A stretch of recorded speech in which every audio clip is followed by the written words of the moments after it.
मंत्री साहब, इस प्लेन को रोकिए, ये प्लेन क्रैश कर जाएगा। अरे बच्चे, ये क्या बोल रहा है तू? मंत्री साहब, मैं सही कह रहा हूँ, इसका एक इंजन खराब है। चेक करो जल्दी, क्या ये बच्चा सही कह रहा है?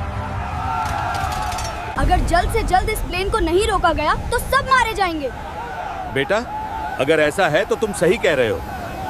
जब एक 11 साल के कचरा बिनने वाले लड़के ने एयरपोर्ट पर चिल्लाकर बड़े बड़े मंत्री वीआईपीज के साथ 300 यात्रियों की जान बचाने की कोशिश की तो किसी ने उसकी बात नहीं सुनी। लेकिन जब सच्चाई सामने आई तो पूरा देश हैरान रह गया। ये लड़का कौन था और उसे कैसे पता चला कि प्लेन में खराबी है? सुबह के 6 बजे थे। राजधानी इंटरनेशनल हवाई अड्डे पर हमेशा की तरह रौनक थी। टर्मिनल 2 के बाहर हजारों लोगों की भीड़ थी। कुछ अपनों से मिलने आए थे, कुछ विदाई देने। लेकिन आज का दिन खास था क्योंकि भारत की सबसे बड़ी airline company Bharat express Airways का नया गरुड़ 350 आज अपनी पहली इंटरनेशनल उड़ान भरने वाला था। टर्मिनल के बाहर बड़े बड़े पोस्टर लगे थे। स्वागत है भारत एक्सप्रेस के नए युग में, भारत का सबसे आधुनिक और सुरक्षित विमान। पोस्टर में चमचमाता हुआ सफेद और नीले रंग का विमान दिख रहा था। उसके नीचे बड़े अक्षरों में लिखा था, सुरक्षा हमारी प्राथमिकता, आपकी खुशी हमारा लक्ष्य। लेकिन इस चकाचौंध के ठीक पीछे टर्मिनल के कूड़े के ढेर के पास 11 साल का अर्जुन अपनी छोटी सी प्लास्टिक की बोतल और कागज के टुकड़े बीन रहा था। उसके कपड़े फटे और मैले थे, चेहरे पर धूल की परतें जमी हुई थीं। पैरों में पुराने फटे चप्पल थे जिनका तला लगभग निकल चुका था। लेकिन उसकी आंखों में एक अलग सी चमक थी। वह सिर्फ कचरा नहीं बीन रहा था, बल्कि दूर रनवे पर खड़े विमानों को बड़े ध्यान से देख रहा था। हर बार जब कोई विमान टेक ऑफ करता या लैंड करता, अर्जुन अपना काम रोककर उसकी आवाज सुनता था। अर्जुन के पास एक खास गुण था, वह विमानों की आवाज सुनकर बता सकता था कि इंजन में कोई समस्या है या नहीं। ये काबिलियत उसे अपने पिता से मिली थी, लेकिन वह अभी नहीं जानता था कि उसका पिता कौन है। 8 साल पहले की बात है। अर्जुन सिर्फ 3 साल का था जब वह अपने पिता के साथ इसी एयरपोर्ट में खो गया था। उसके पिता कैप्टन विकास मेहता भारत एक्सप्रेस एयरवेज के चीफ पायलट और इंजीनियर थे। वह इसी राजधानी इंटरनेशनल हवाई अड्डे के मालिक भी थे। उस दिन वह अर्जुन को एयरपोर्ट घुमाने लाए थे। देखो बेटा, कैप्टन विकास ने छोटे अर्जुन को गोद में उठाकर विमान दिखाया था। यह इंजन है, यह विमान का दिल है। जब यह सही तरीके से काम करता है तो एक खास आवाज निकालता है, वूम। लेकिन अगर इसमें कोई खराबी हो तो आवाज बदल जाती है। तुम्हें ध्यान से सुनना होगा। छोटा अर्जुन बड़े ध्यान से सुन रहा था। पापा, ये इतना बड़ा कैसे उड़ता है? इसकी ताकत इसके इंजन में है बेटा। ये देखो, विकास ने इंजन का हिस्सा दिखाया। यहाँ पर फैन ब्लेड होते हैं। अगर यहाँ कोई छोटी सी भी दरार हो जाए या कोई बोल्ट ढीला हो जाए तो पूरा इंजन फेल हो सकता है। हमें बहुत सावधान रहना पड़ता है। उस दिन भीड़ में अर्जुन अपने पिता से बिछड़ गया था। तलाश के बावजूद वह नहीं मिला। कैप्टन विकास का दिल टूट गया था। वह रोज अर्जुन को ढूंढते रहे। पुलिस में एफआईआर दर्ज कराई, प्राइवेट डिटेक्टिव रखे, अखबारों में तस्वीरें छपवाईं, लेकिन अर्जुन गली कूचों में भटकते हुए एक भिखारी महेश के साथ रहने लगा था। साल गुजरे, अर्जुन बड़ा हुआ, लेकिन उसे अपना नाम तक याद नहीं था। महेश एक दयालु आदमी था। वह अर्जुन को अपना बेटा मानकर उसकी देखभाल करता था। अर्जुन उसे दादाजी कहकर बुलाता था। महेश उसे रोज इसी एयरपोर्ट के बाहर कचरा बिनने के लिए ले आता था। वह सिर्फ इतना जानता था कि उसे विमान अच्छे लगते हैं और वह उनकी आवाज समझ सकता है। जब भी कोई विमान उड़ता या उतरता, अर्जुन खुशी से तालियां बजाता था। महेश को यह बात अजीब लगती थी कि यह बच्चा विमानों के बारे में इतना जानता कैसे है। कभी कभी अर्जुन कहता था, दादाजी, उस प्लेन का इंजन अच्छा नहीं लग रहा, आवाज अलग आ रही है। और अक्सर वह सही होता था। कुछ दिनों बाद उस विमान की रिपेयरिंग की खबर आती थी। आज सुबह अर्जुन रनवे के पास कचरा बीन रहा था जब उसकी नजर उस चमचमाते नए गरुड़ 350 पर पड़ी। विमान खूबसूरत लग रहा था। 2 मंजिला विशालकाय जिसमें 350 यात्री बैठ सकते थे। इसके इंजन बहुत बड़े और शक्तिशाली थे। लेकिन जैसे ही उसने ध्यान से सुना,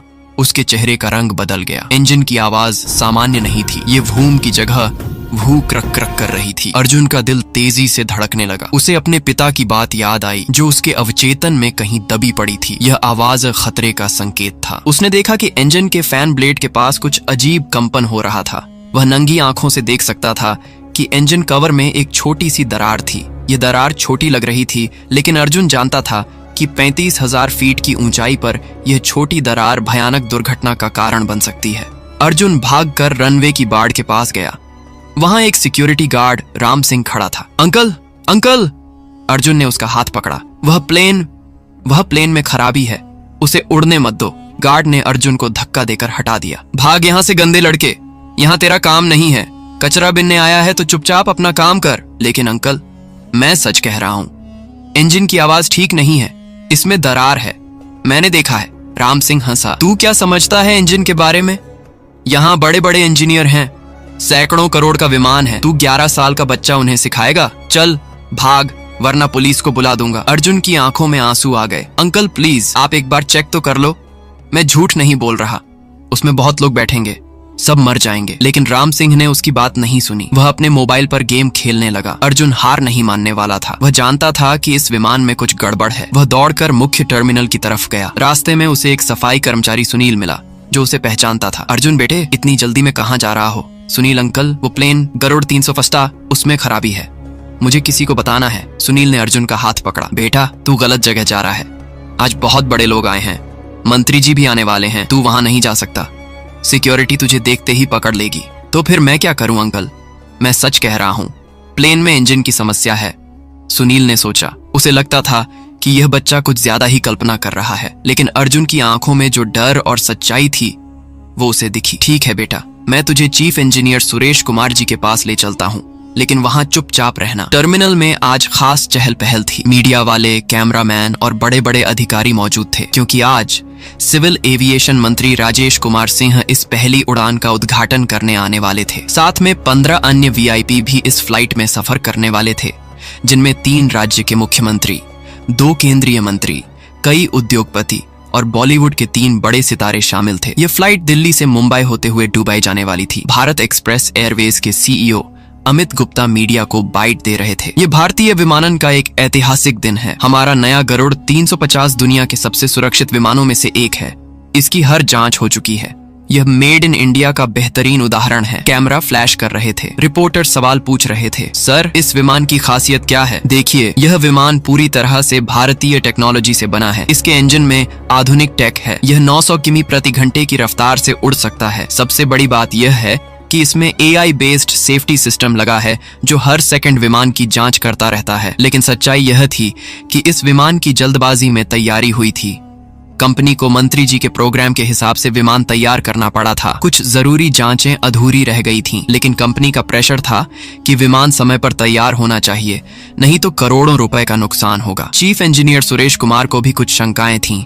वह पिछले 25 सालों से एविएशन इंडस्ट्री में काम कर रहा था। उसका अनुभव कह रहा था कि कुछ गड़बड़ है। उसने सीईओ अमित गुप्ता से कहा था, सर, मुझे लगता है हमें एक दिन और रुकना चाहिए। कुछ टेस्ट बाकी हैं, खासकर इंजन के फैन ब्लेड की जांच अधूरी है। लेकिन अमित गुप्ता ने उसकी बात नहीं सुनी थी। देखिए सुरेश जी, मंत्री जी आ रहे हैं, मीडिया का पूरा सेटअप हो गया है, हमने करोड़ों रुपए इस इवेंट पर खर्च किए हैं, अब प्रोग्राम कैंसिल नहीं हो सकता, आप ज्यादा टेंशन न लें, ये विमान पूरी तरह सेफ है। सुरेश कुमार चुप हो गया था। उसे अपनी नौकरी की चिंता थी। वह जानता था कि अगर उसने ज्यादा जिद की तो उसे निकाल दिया जाएगा, लेकिन उसका दिल कह रहा था कि कुछ गलत है। इसी वक्त सुनील अर्जुन को लेकर सुरेश कुमार के पास आया। सर, ये बच्चा कह रहा है कि प्लेन में कोई खराबी है। सुरेश कुमार ने अर्जुन को देखा, एक गंदा, मैला कुचैला बच्चा। उसने हंसकर कहा, अरे भाई, यह बच्चा है, इसे क्या पता विमान के बारे में। लेकिन अर्जुन आगे बढ़ा। उसकी आंखें चमक रही थीं। अंकल, मैंने देखा है, गरुड़ 350 के राइट इंजन में दरार है, फैन ब्लेड के पास, और इंजन से अजीब आवाज आ रही है। सुरेश कुमार का चेहरा गंभीर हो गया। ये बच्चा टेक्निकल टर्म्स का इस्तेमाल कर रहा था। फैन ब्लेड के बारे में कैसे पता? तुम्हें ये सब कैसे पता? मुझे पता है अंकल, मैं रोज यहाँ आता हूँ, प्लेन देखता हूँ, इनकी आवाज सुनता हूँ। जब इंजन ठीक होता है तो वूम आवाज होती है, लेकिन उसमें क्रक क्रक आवाज आ रही है।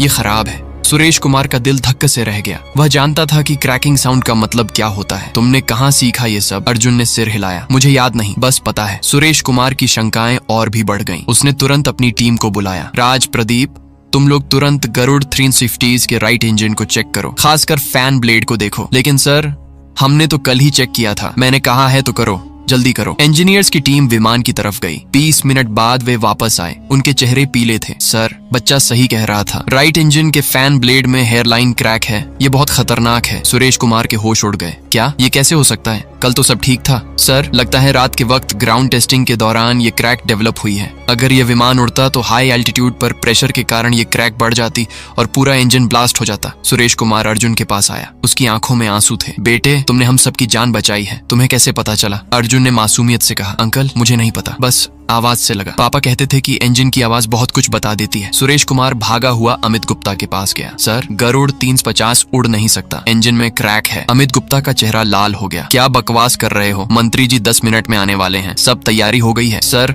मैं सच कह रहा हूँ, अगर ये विमान उड़ा तो क्रैश हो जाएगा, 350 लोग मारे जाएंगे। ये सब तुम्हारा वहम है, विमान बिल्कुल ठीक है। सर, एक 11 साल के बच्चे ने हमें बताया और हमने चेक किया है, क्रैक कंफर्म है। अमित गुप्ता हैरान रह गया। कौन सा बच्चा? सुरेश कुमार ने अर्जुन को बुलाया। अमित गुप्ता ने अर्जुन को देखा, एक छोटा सा मैला कुचैला लड़का। ये जोक है क्या? इस गंदे बच्चे की बात पर तुम विमान कैंसिल करने को कह रहे हो? इसी वक्त बाहर सायरन्स की आवाज आई। मंत्री जी का कॉन्वॉय आ गया था। 15 काली चमचमाती SUVs, police escorts, black cat commandos का पूरा सेटअप। मीडिया हड़बड़ाहट में अपने कैमरा सेटअप करने लगा। अमित गुप्ता ने सुरेश कुमार से कहा, देखो अब कुछ नहीं हो सकता, प्रोग्राम होगा, विमान उड़ेगा, ये फाइनल है। लेकिन अर्जुन ये सब सुन रहा था। उसे समझ आ गया कि ये लोग उसकी बात नहीं मानने वाले। उसका दिल धड़क रहा था। उसे लगा जैसे कोई बुरा सपना हो। उसने देखा कि मंत्री जी और उनके साथ आए VIP लोग टर्मिनल में आ रहे हैं। सबके चेहरों पर खुशी है। वे सभी उस गरुड़ 350 में सवार होने वाले हैं जो उड़ने के बाद क्रैश हो जाएगा। अर्जुन का दम घुटने लगा। वह भागा हुआ बाहर आया। वहां उसे महेश मिला जो उसे ढूंढ रहा था। अर्जुन बेटा, कहाँ गया था? मैं तुझे ढूंढ रहा था। दादाजी, वो प्लेन गरुड़ 350, उसमें बड़े बड़े लोग बैठेंगे, मंत्री जी भी, लेकिन उसका इंजन खराब है, सब मर जाएंगे। महेश ने अर्जुन को गले लगाया। बेटा, तू ये सब क्यों सोचता है? यहाँ बड़े बड़े इंजीनियर हैं, वे गलत थोड़ी करेंगे। नहीं दादाजी, मैंने बताया है इंजीनियर अंकल को, उन्होंने चेक भी किया, लेकिन बड़े साहब नहीं मान रहे। महेश समझ गया कि अर्जुन परेशान है। तो फिर हम क्या कर सकते हैं बेटा? अर्जुन की आंखों में एक अजीब सा डिटर्मिनेशन आया। दादाजी, मुझे वहां जाना है, मंत्री जी से मिलना है। नहीं बेटा, वहां बहुत सिक्योरिटी है, तुझे अंदर नहीं जाने देंगे, तो मैं बाहर से ही चिल्लाऊंगा जब तक वे नहीं सुनेंगे। अर्जुन महेश का हाथ छोड़कर टर्मिनल की तरफ दौड़ा। महेश भी उसके पीछे दौड़ा। अर्जुन रुक, वापस आ। टर्मिनल के अंदर मंत्री राजेश कुमार सिंह का स्वागत हो रहा था। उनके गले में फूलों की माला पड़ी। मीडिया उनसे सवाल पूछ रहा था। मंत्री जी, यह गरुड़ 350 भारतीय विमानन के लिए कितना महत्वपूर्ण है? देखिए, यह मेक इन इंडिया का सबसे अच्छा उदाहरण है। हमारे देश के इंजीनियर्स ने इसे बनाया है। ये दुनिया के सबसे एडवांस्ड विमानों में से एक है। अमित गुप्ता भी खुश था। उसे लग रहा था कि सब कुछ प्लान के अनुसार हो रहा है। सुरेश कुमार एक कोने में चुपचाप खड़ा था। उसका दिल बार बार कह रहा था कि यह गलत है, लेकिन वह कुछ नहीं कर सकता था। अचानक बाहर से एक तेज आवाज आई। मंत्री जी, रुक जाइए, प्लेन उड़ाने मत दीजिए। यह अर्जुन की आवाज थी। उसने टर्मिनल के बाहर से पूरी ताकत से चिल्लाया था। अंदर सबने सुना। मंत्री जी ने पूछा, यह कौन चिल्ला रहा है? सिक्योरिटी चीफ ने रेडियो पर पूछा। कोई बच्चा है सर, हैंडल कर रहे हैं।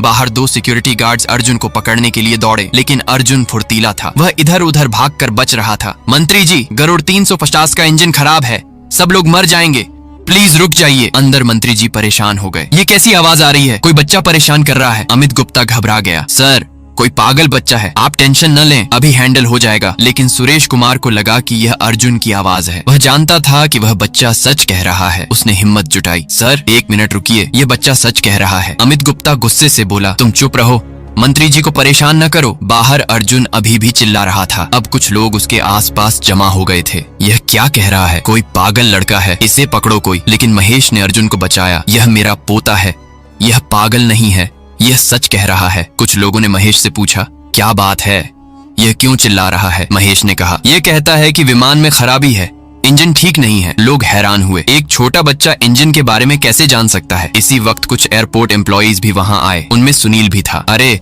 ये तो वही बच्चा है जो सुरेश सर के पास गया था। क्या बात है? ये बच्चा सच कह रहा है। इसने बताया था कि गरुड़ 350 के इंजन में क्रैक है। सुरेश सर ने चेक कराया तो सच में क्रैक मिली। ये बात सुनकर भीड़ में हलचल मच गई। क्या इसने सच में क्रैक डिटेक्ट की? हाँ, लेकिन CEO साहब नहीं मान रहे। अरे, ये तो बहुत गंभीर बात है, अगर क्रैक है तो विमान क्रैश हो जाएगा। अब भीड़ बढ़ने लगी। लोग चिल्लाने लगे, विमान रोको, बच्चा सच कह रहा है, मंत्री जी को बताओ। ये आवाजें अंदर तक पहुंची। मंत्री जी परेशान हो गए। यह क्या हो रहा है? बाहर इतना शोर क्यों है? मीडिया वाले भी सतर्क हो गए। कुछ कैमरामैन बाहर की तरफ गए। उन्होंने देखा कि एक छोटा सा बच्चा बार बार चिल्ला रहा है और भीड़ उसकी सुन रही है। एक रिपोर्टर ने अर्जुन के पास जाकर माइक लगाया। बेटा, तुम क्या कह रहे हो?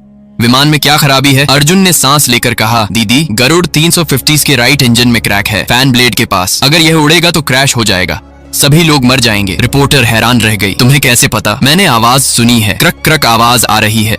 ये अच्छी नहीं है। रिपोर्टर ने तुरंत अपने कैमरामैन को इशारा किया। ये ब्रेकिंग न्यूज थी। ये 11 साल का बच्चा क्लेम कर रहा है कि गरुड़ 395 में टेक्निकल फॉल्ट है। इसके अनुसार इंजन में क्रैक है। ये न्यूज तुरंत लाइव टीवी पर आ गई। अंदर टर्मिनल में भी टीवी स्क्रीन पर ये न्यूज दिखी। मंत्री जी ने देखा, ये क्या हो रहा है? ये बच्चा कौन है? अमित गुप्ता की सांस फूलने लगी। सर, ये कोई कॉन्स्पिरेसी है, विरोधी पार्टी की चाल है। हमारे प्रोग्राम को बर्बाद करने के लिए इस बच्चे को भेजा है। लेकिन सुरेश कुमार आगे आया। नहीं सर, ये बच्चा सच कह रहा है। मैंने खुद चेक कराया है। इंजन में हेयरलाइन क्रैक है। मंत्री जी का चेहरा गंभीर हो गया। क्या आप कंफर्म कर रहे हैं? जी सर, ये बच्चा हमें बताने आया था। पहले हमने इसकी बात नहीं सुनी, लेकिन जब चेक किया तो क्रैक मिली। अमित गुप्ता घबरा गया। सर, ये सब कंफ्यूजन है। विमान बिल्कुल सेफ है। मंत्री जी गुस्से से बोले, तुम लोग क्या कर रहे हो? अगर विमान में फॉल्ट है तो मुझे पहले क्यों नहीं बताया? सुरेश कुमार ने कहा, सर मैंने बताना चाहा, लेकिन सर ये सब एग्जैजरेशन है। अमित गुप्ता ने बीच में कहा। बाहर अब मीडिया का पूरा सर्कस लग गया था। ज्यादा कैमरा आ गए थे। अर्जुन को घेर कर सवाल पूछे जा रहे थे। बेटा, तुमने इंजीनियरिंग कहाँ से सीखी? अर्जुन ने मासूमियत से कहा, मुझे नहीं पता, बस आवाज से लगता है। तुम्हारे मम्मी पापा क्या करते हैं? मुझे याद नहीं, मैं खो गया था। महेश ने बताया, यह 8 साल से मेरे साथ है। इसे अपने माँ बाप याद नहीं, लेकिन ये प्लेन्स के बारे में बहुत जानता है। एक experienced aviation journalist Ramesh Sharma भी वहाँ पहुंचा। उसे 20 साल का अनुभव था। उसने अर्जुन से पूछा, बेटे तुम एग्जैक्टली कहाँ क्रैक देखी? अर्जुन ने डिटेल्ड बताया, राइट इंजन के फैन ब्लेड हाउसिंग में, कंप्रेसर सेक्शन के पास। रमेश हैरान रह गया। ये टेक्निकल टर्म्स एक 11 साल का कचरा बिनने वाला लड़का कैसे जानता है? तुमने ये कैसे आइडेंटिफाई की? आवाज से। नॉर्मल में वहूम होती है, लेकिन क्रैक है तो क्रक क्रक होती है, एयर लीक हो जाता है। रमेश को समझ आ गया कि यह बच्चा जो कह रहा है वो टेक्निकली सही है। रमेश ने अपने कॉन्टैक्ट्स यूज किए। उसने directly DGCA, directorate general of civil aviation के ऑफिशियल्स को कॉल किया। सर, यहाँ एक सीरियस सिचुएशन है। एक बच्चा क्लेम कर रहा है कि गरुड़ 350 में इंजन क्रैक है और चीफ इंजीनियर भी कंफर्म कर रहा है। DGCA का अधिकारी चौंक गया। क्या कह रहे हो? हमें तुरंत डिटेल्स चाहिए। इधर अंदर टर्मिनल में तनाव बढ़ रहा था। मंत्री जी ने अमित गुप्ता से कड़े शब्दों में कहा, अगर 1% भी चांस है कि विमान अनसेफ है तो मैं उसमें नहीं बैठूंगा और न ही किसी को बैठने दूंगा। अमित गुप्ता की नौकरी खतरे में थी। अगर प्रोग्राम कैंसिल हुआ तो कंपनी का करोड़ों का नुकसान होगा। सर प्लीज ट्रस्ट मी, ये बच्चा कंफ्यूजन क्रिएट कर रहा है। लेकिन अब मंत्री जी का धैर्य समाप्त हो गया। मुझे तुरंत डिटेल्ड टेक्निकल रिपोर्ट चाहिए, अभी के अभी। बाहर DGCA की इमरजेंसी टीम आ गई थी। उनके साथ सीनियर एयरक्राफ्ट इंजीनियर्स थे। उन्होंने अर्जुन से बात की। बेटा, तुम हमें एग्जैक्ट लोकेशन बताओ। अर्जुन ने रनवे की तरफ इशारा किया। वो देखिए, गरुड़ 350 का right engine, fan blade housing में क्रैक है। आप मैग्नीफाइंग ग्लास से देखिए। DGCA के सीनियर इंजीनियर DORK शर्मा ने कहा, चलो चेक करते हैं। पूरी टीम विमान के पास गई, स्पेशलाइज्ड इक्विपमेंट के साथ। 30 मिनट के डिटेल्ड इंस्पेक्शन के बाद शर्मा वापस आए। उनका चेहरा ग्रेव था। बच्चा बिल्कुल सही कह रहा है, इंजन में क्रिटिकल क्रैक है। ये विमान एब्सोल्युटली एयरवर्दी नहीं है। सबके होश उड़ गए। DGCA ने तुरंत विमान को ग्राउंड कर दिया। इस विमान की तब तक उड़ान बंद जब तक कंप्लीट इंजन रिप्लेसमेंट न हो जाए। अंदर जब यह न्यूज पहुंची तो मंत्री जी का गुस्सा 7वें आसमान पर पहुंच गया। सुरेश कुमार अब डरा हुआ था। उसे लगा कि सब उसे ब्लेम करेंगे, लेकिन मंत्री जी ने उससे कहा, आपने सही किया था वार्निंग देकर, लेकिन आपको और फर्म होना चाहिए था। सुरेश कुमार ने कहा, सर सच कहूं तो उस बच्चे ने हम सबकी आंखें खोली हैं। अगर वो ना होता तो आज। मंत्री जी ने कहा, हां, हम सब मर जाते। मुझे उस बच्चे से मिलना है। मंत्री जी बाहर आए। मंत्री जी ने अपनी सिक्योरिटी को इशारा किया, सबको साइड में करो, मुझे बच्चे से अकेले में बात करनी है। जब भीड़ हटी तो मंत्री जी अर्जुन के सामने आए। उन्होंने अर्जुन के कंधे पर हाथ रखा। बेटा, तुमने आज हम सबकी जान बचाई है, तुम हीरो हो। अर्जुन ने मासूमियत से पूछा, मंत्री जी प्लेन अब नहीं उड़ेगा ना? सब सेफ है ना? मंत्री जी की आंखों में आंसू आ गए। हाँ बेटा, सब सेफ है, तुम्हारी वजह से। इसी वक्त एक काली SUV आई और उसमें से एक आदमी निकला, 50 साल के करीब, वरीड फेस, एक्सपेंसिव सूट में। ये कैप्टन विकास मेहता था। उसे टीवी पर न्यूज दिखी थी और वह तुरंत एयरपोर्ट आ गया था। उसे कुछ फेमिलियर लगा था उस बच्चे में। जैसे ही उसकी नजर अर्जुन पर पड़ी, वह रुक गया। उसका दिल तेजी से धड़कने लगा। कैप्टन विकास धीरे धीरे अर्जुन के पास आया। उसके हाथ कांप रहे थे। बेटा, उसकी आवाज में कंपन था। अर्जुन ने उसकी तरफ देखा। कुछ तो फेमिलियर लगा, जैसे कोई धुंधला सा सपना। आप कौन हैं अंकल? विकास के गले में कुछ अटक गया। मैं तुम्हारे पापा हूँ अर्जुन। अर्जुन कंफ्यूजन में देखता रह गया। पापा? लेकिन मुझे तो याद नहीं। विकास ने अर्जुन को गले लगा लिया। हाँ बेटा, तुम मेरे अर्जुन हो। 8 साल पहले तुम इसी एयरपोर्ट में खो गए थे। मैंने तुम्हें बहुत ढूंढा। अर्जुन को धीरे धीरे कुछ याद आने लगा। एयरप्लेन के मॉडल्स, कॉकपिट, पापा की गोद में बैठना, इंजन की आवाजें सुनना। पापा, आप मुझे एयरप्लेन दिखाते थे और इंजन की आवाज के बारे में बताते थे। विकास खुशी से रो रहा था। हाँ बेटा, तुम छोटे थे लेकिन सब कुछ याद रखते थे, इसीलिए आज तुमने सबकी जान बचाई है। महेश भी इमोशनल हो गया। 8 सालों से वह अर्जुन को अपना बेटा समझता था, लेकिन अब उसे खुशी हो रही थी कि अर्जुन को उसके असली पिता मिल गए। साहब, ये बच्चा 8 साल से मेरे साथ रहा है, मैंने इसकी देखभाल की है। विकास ने महेश के हाथ पकड़े। आपने मेरे बेटे की जान बचाई है, मैं आपका जीवन भर कर्जदार रहूंगा। विकास ने अर्जुन को उठाया। बेटा, अब तुम कभी मुझसे अलग नहीं होगे। और हाँ, तुमने आज जो किया है वो जिंदगी भर याद रखा जाएगा। तुम सच में हीरो हो।